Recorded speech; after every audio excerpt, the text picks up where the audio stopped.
और गर्दन काटने के बाद बोले जाओ तुम्हारे माता में अगर शक्ति है तो कहना जिंदा घोड़े को जिंदा करके दिखाएं, नहीं तो सभी तुम्हारे जो साथी हैं कहे उन्हें जो है खेतों में काम करना होगा।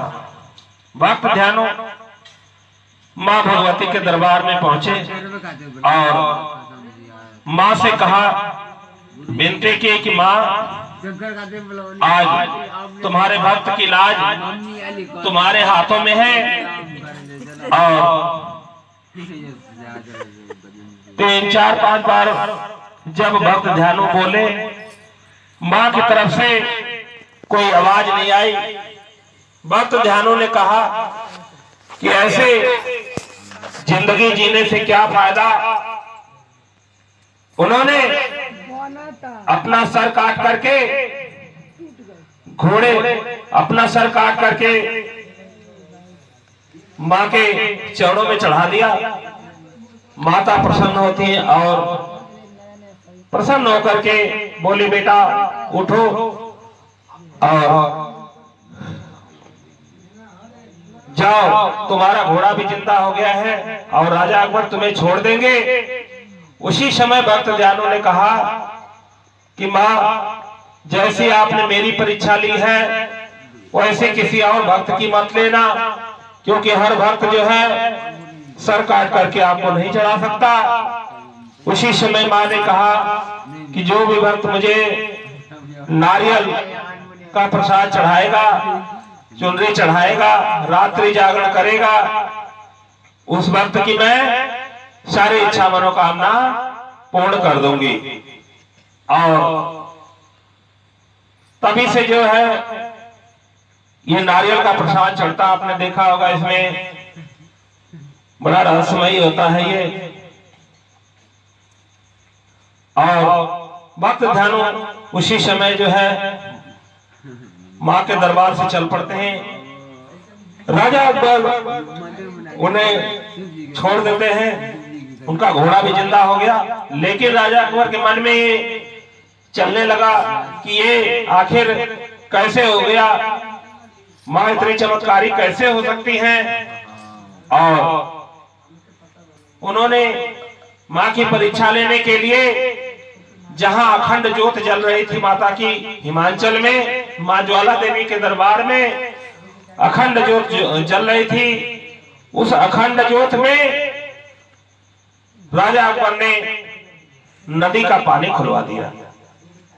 नदी का पानी खुलने के बाद वो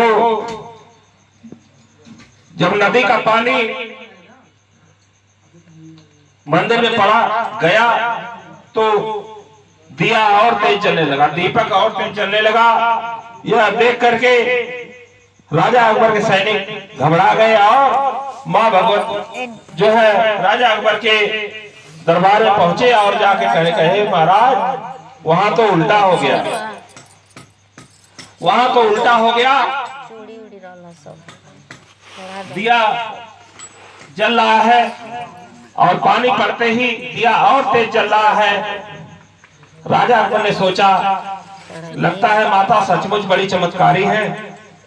मन बनाया कि क्यों न माँ को सोने का छत्र चढ़ाया जाए। सोने का छत्र चढ़ाने, सवा मन का जो है छत्र उस जमाने में बड़ा भारी होता था। उस समय सोने चांदी कमी नहीं थी, आज है सोने चांदी कमी, सब लूट लूट के विदेशी लेके चले गए, नहीं तो यहाँ भी सोना चांदी की कमी नहीं थी।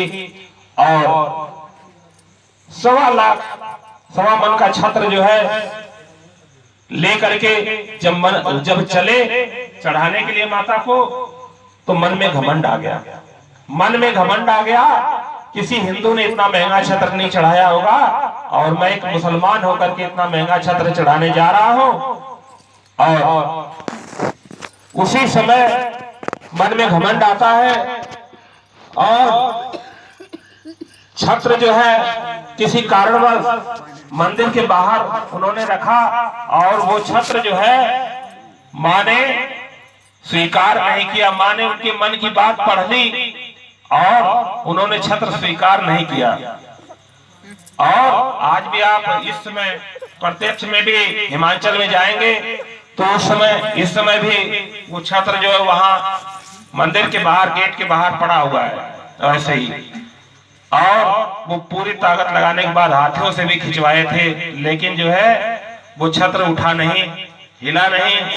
तो इस कथा से ये छत्र जो है, इस कथा से हमें जो है ये शिक्षा मिलती है कि जो है जो भी कुछ दान पुण्य करना हो सच्चे मन से करना चाहिए, नहीं तो नहीं करना चाहिए। कोई जो है जरूरत नहीं होती है और वो स्वीकार भी नहीं होता है। सच्चे हृदय से जो चीज दान की जाए वो स्वीकार हो जाती है और नहीं तो स्वीकार नहीं होती है। अब सोने का छत्र भी देख लीजिए, माँ ने स्वीकार नहीं किया क्योंकि मन में घमंड था कि मैं एक मुसलमान हूँ और किसी हिंदू ने इतना महंगा छत्र नहीं चढ़ाया होगा। और माँ जो वहां से बैठे बैठे सब पढ़ लिया उनके मन की बात और उन्होंने छत्र को स्वीकार नहीं किया। तो इस कथा से हमें ये शिक्षा मिलती है कि जो कुछ भी दान करना चाहिए सच्चे हृदय से करना चाहिए ताकि जो है स्वीकार हो और माँ भगवती को स्वीकार हो और सबकी इच्छा मनोकामना पूर्ण हो। और